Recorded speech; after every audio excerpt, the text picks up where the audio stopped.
It's coffee time. Oh, it's so nice to be home, although I'm only home for like a couple of days. But I made it here safe.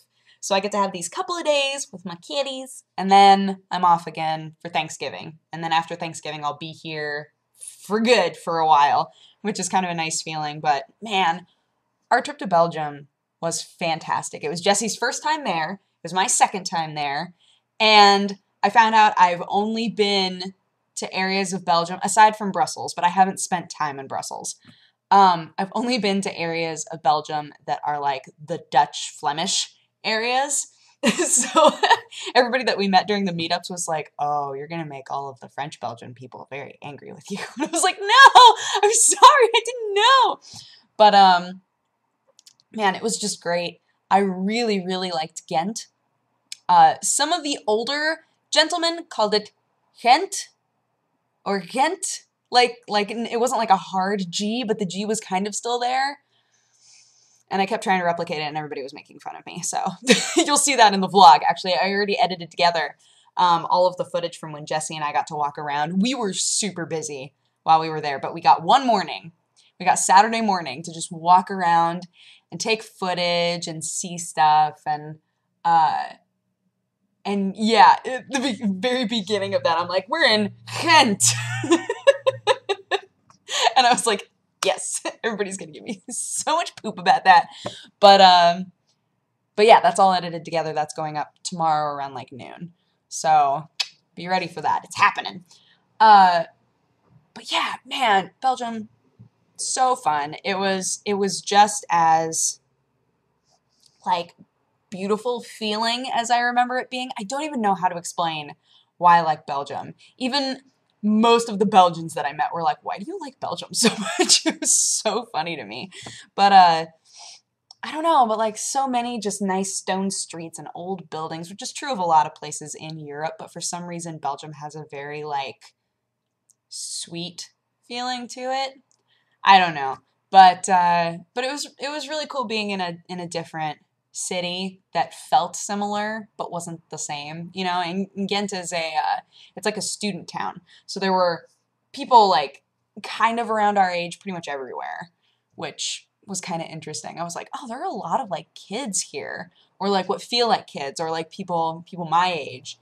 And they were like, oh yeah, well that's because this is a college town, so like there isn't a college, there are just buildings that are part of the college all over Ghent.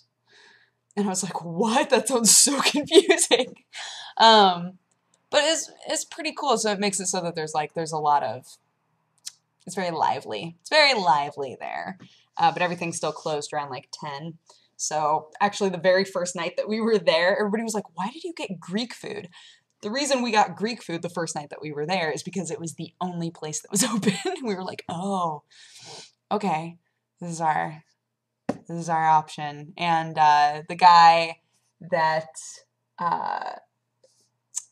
the Larian Studios head guy, who was awesome, he took us to this Greek place that was owned by his friend.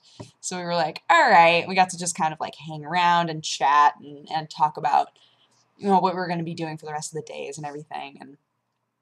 And it was all just very cool. We spent a lot of time in there just playing the game and talking with them about things that we liked and things that we didn't like. And that was so cool because I've never done anything like that.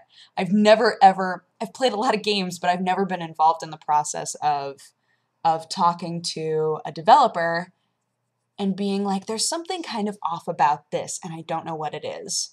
And then just brainstorming what the problem is and how to fix it.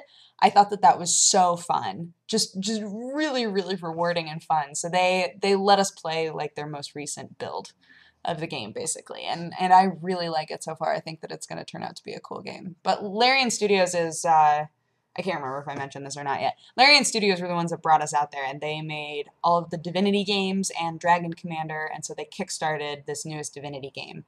And that's the game that we came here to play and kind of see their studios and just hang out in Ghent. So it wound up being a very short but very cool trip.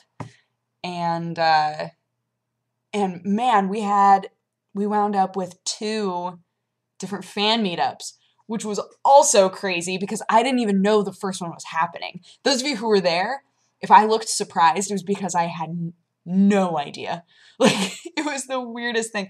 It was this place in Gent, I can't remember the name of it, but they had lots of different, like, oh, I don't even know how to explain it, like different flavored liqueurs that he made himself.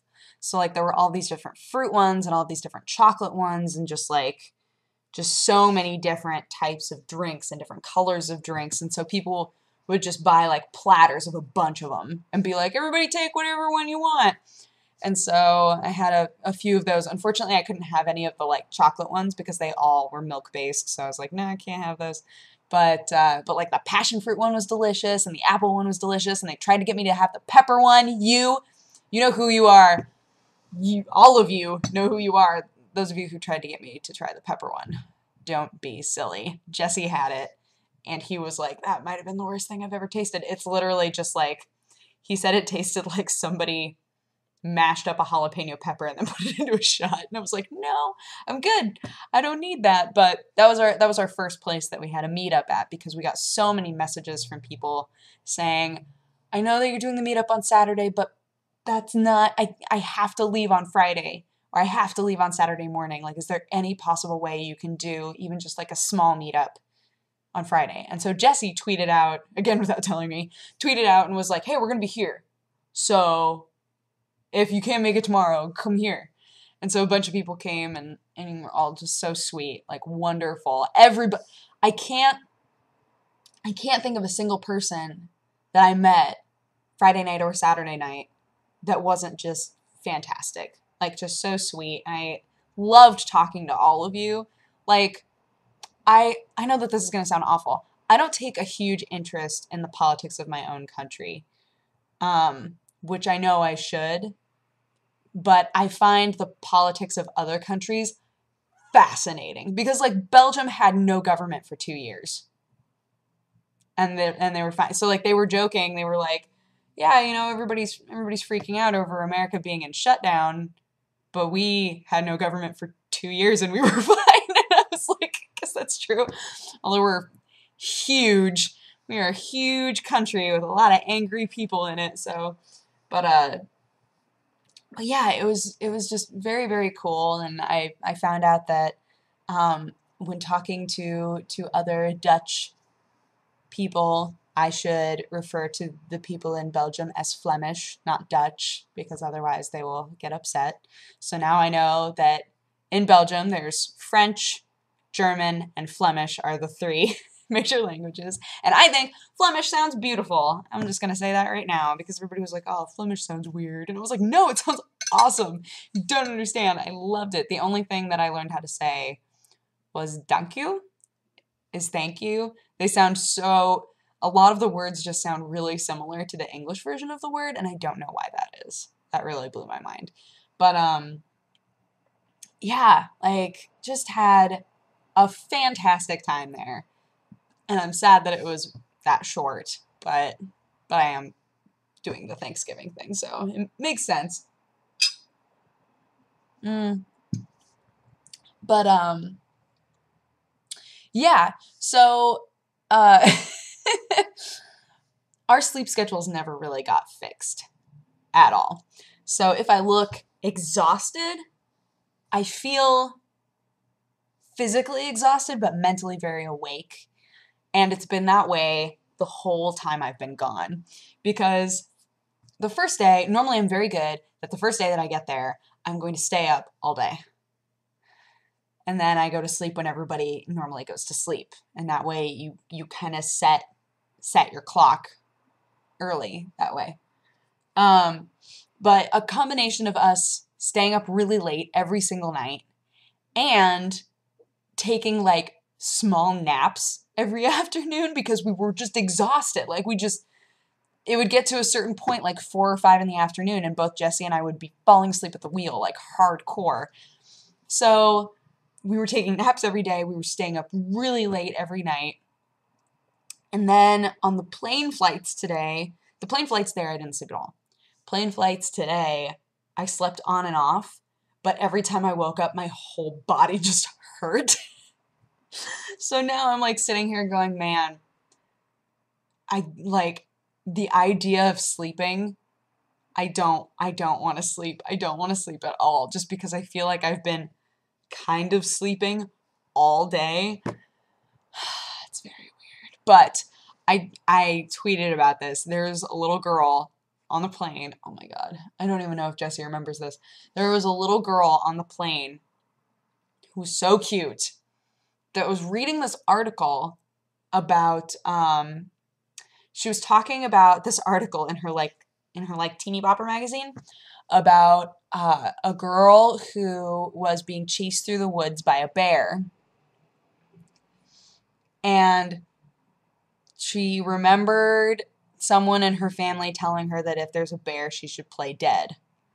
And so she played dead, and the bear like smashed up her leg, but then left her alone. So she lived, right? Like she got a busted leg, but she lived. And this girl was like, listen up, like reading about this article, and was like, everybody be aware of bears. Like, but acting as though there was a general possibility that plane bears existed, that there were going to be bears that just showed up on the plane. She was like, if a bear finds you, play dead, but aim your face away, because otherwise it'll pop your eye out. I was like, right, yes, good thinking. It was adorable. It's just like, oh my gosh. And then once her parents were like, shh, it's okay.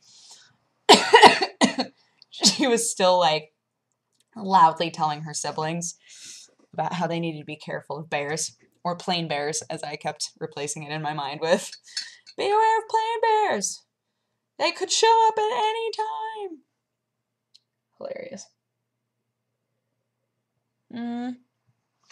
But yeah, I just wound up like, the first plane, because it's broken up into two planes. So the first plane, I got to have that awesome situation where the plane was like empty. So Jesse and I were both like, see ya, and took up our own areas. Like I went and sat next to a window with nobody next to me, and he took like a huge aisle area, and we just like passed out the whole time. But then on the second flight, there was a tiny old lady on one side of Jesse, and then me on the other side, and he was just like, but we got home. We got home, and I'm so happy to be home with my kitties, huh? Watson was a little angry with me when I got home. I went to pet her, and she like walked away from me, and I was like, oh, Watson. And then she like came up on the table and started sniffing my face, and I pet her, and she purred a little bit, and then she like wriggled away from me and jumped off the table, and I was like, oh, Watson. Sherlock is always super sweet when I come home. He's just like, yay, you're here! Where have you been, you silly butt? Tell me all about it. Not with Watson. She was like, I can't believe that you did that. But then eventually she just hopped up into my lap and was purring so loud and just curled up and passed out on my lap. And I was like, okay, I guess we're good now. You feel like all of your anger is out in the open. Everybody knows you're upset. I've apologized time and time again.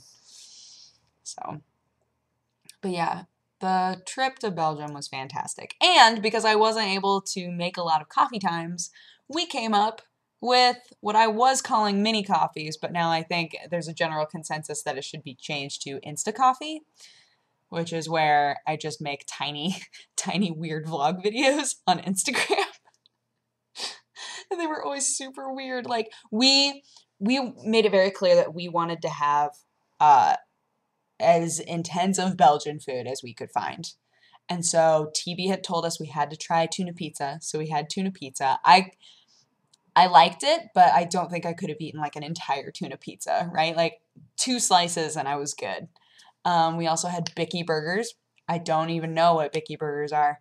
I still have no idea. I know that there are fried onion strings on them, and that's it. That's all that I really know, because the patty didn't look like any type of meat that exists on the planet. All of the condiments that were on there, I was like, I'm not sure what these are. And so Jesse and I split one of those and ate that.